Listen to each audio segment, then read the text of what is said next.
ഗോവിന്ദ, നിന്നോട് സംസാരിക്കണമെന്ന്. ആ മോളെ, ബാലമാമൻ അറിയാതെ അവിടെ നിന്ന് മാറിയെന്നെ വിളിക്കോ? ആണോ? ശരി മോളെ, ബാലനെ നോക്കിക്കൊള്ളാം, മോള് വിഷമിക്കണ്ട. ശരിയെങ്കിൽ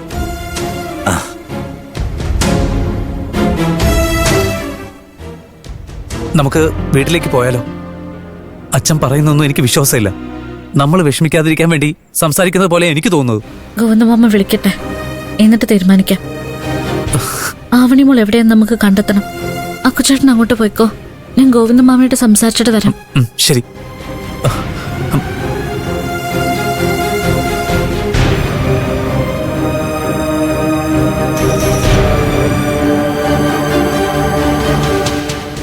എന്നാലും ഗോവിന്ദ, ഇത് ഡ്രിപ്പ് ചെക്ക് ചെയ്യട്ടെ.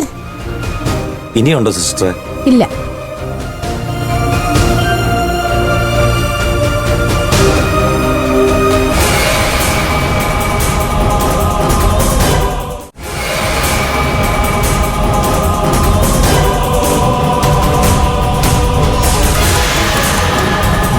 ഹലോ. ആ, ഗോവിന്ദമാമ അവിടെ നിന്ന് മാറിയോ? മാറി മോളെ. എന്നോടൊന്നും മറക്കാതെ അവിടെ എന്താ ശരിക്കും സംഭവിച്ചെന്ന് പറ. ബാലമാമന് വേറെ കുഴപ്പം എന്തെങ്കിലും ഉണ്ടോ? ഇല്ല മോളെ, ചെറിയൊരു മുറിവേ ഉള്ളൂ. ബാലമാമയ്ക്ക് അപകടം ഉണ്ടായിട്ട് എന്താ എന്നോട് പറയാതിരുന്നേ? അരവിന്ദേട്ടനെ മാത്രം വിളിച്ചറിയിച്ച എന്താ? ഞാൻ അരവിന്ദനെ വിളിച്ചല്ല മോളെ, അവൻ എന്നെയാ വിളിച്ചത്. അച്ഛൻ എന്താ പറ്റിയെന്ന് ചോദിച്ചു. അരവിന്ദേട്ടൻ ഗോവിന്ദമാമയെ വിളിച്ചോ? അതെ മോളെ. അതെങ്ങനെയാ ബാലമാമന് അപകടം പറ്റിയെന്ന് അരവിന്ദേട്ടൻ അറിഞ്ഞത്? അത് മോളെ, ബാലൻ എന്തോ ആപത്തുണ്ടായെന്ന് ശ്രേയ സ്വപ്നം കണ്ടെന്ന് പറഞ്ഞ് അരവിന്ദൻ എന്നെ വിളിച്ചതാ. ശ്രേയ സ്വപ്നം കണ്ടെന്നോ? അതെങ്ങനെ? ഇത് അവളുടെ അടുത്ത പണിയായിരിക്കും. ചാരു. ആ, ഗോവിന്ദമാമ, ഞാൻ വിളിക്കാം. അവിടെ തന്നെ ഉണ്ടാവണം ഡിസ്ചാർജ് ആവുന്നവരെ. ശരി മോളെ.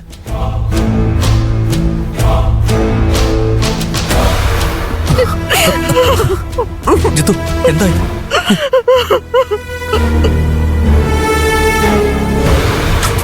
ചാരു, നിന്റെ ബാലമാമൻ എന്തോ പറ്റിയെന്ന് കേട്ടല്ലോ. ഡീ, നിന്റെ അഭിനയമായിട്ട് എന്റെ അടുത്ത് വരണ്ട. ബാലമാമന് അപകടം ഉണ്ടായിന്ന് നീ സ്വപ്നം കണ്ടല്ലേ? അത്രയ്ക്ക് നല്ല മനസ്സുള്ളവളാണോ നീ? നിനക്ക് മാത്രമേ നല്ല മനസ്സുള്ളൂ എന്ന് വിചാരിച്ച് നടക്കുകയാണോ നീ? നിനക്ക് മാത്രമേ സ്വപ്നത്തിൽ ഓരോ കാര്യങ്ങൾ അറിയാൻ പറ്റൂ, എനിക്കൊന്നും പറ്റില്ലേ? നീ തന്നെ ആളെ വിട്ട് ചെയ്യിപ്പിച്ചിട്ട് സ്വപ്നം കണ്ടെന്നൊക്കെ പറഞ്ഞ് ഡ്രാമ കളിക്കുന്നോടി. എനിക്ക് അങ്ങനെ ഒരു ഡ്രാമ കളിക്കേണ്ട ആവശ്യമില്ല ചാരു. ആളെ വിട്ട് മാഷ് തള്ളിക്കാൻ അയാൾ ആരാ? കാശും കൊണ്ട് പോകുമ്പോ അത് മനസ്സിലാക്കി കള്ളന്മാര് പിടിച്ചു പറിക്കും. അത് കൊണ്ടുപോകും. അതിന് എന്നെ പറഞ്ഞിട്ടെന്താ? അതെനിക്കറിയാം ശ്രേയ.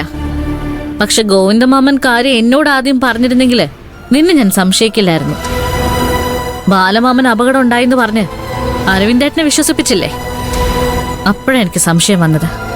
ബാലമാമനോട് നിനക്ക് മാത്രമേ സ്നേഹം ഉണ്ടാവാൻ പാടുള്ളൂ, ഞങ്ങൾക്കാർക്കും പാടില്ലേ? ബാലമാമനോടുള്ള നിന്റെ സ്നേഹം എങ്ങനെയാണെന്നൊക്കെ എനിക്കറിയാം.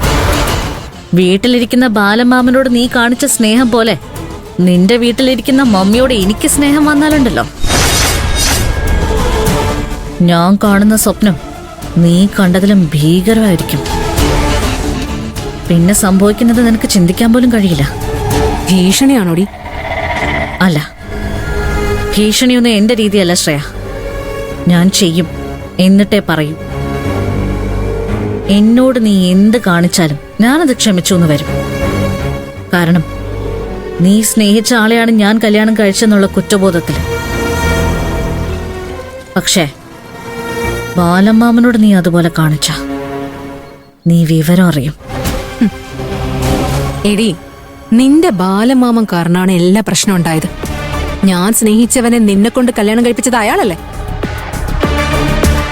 നിന്നോട് ഞാൻ ചിലപ്പോൾ ക്ഷമിച്ചെന്നിരിക്കും, പക്ഷേ നിന്റെ മാമനോട് ആ ക്ഷമ എനിക്കുണ്ടാവില്ല. അയാൾക്ക് നരകം എന്താണെന്ന് ഓരോ ദിവസവും ഞാൻ കാണിച്ചു കൊടുക്കും.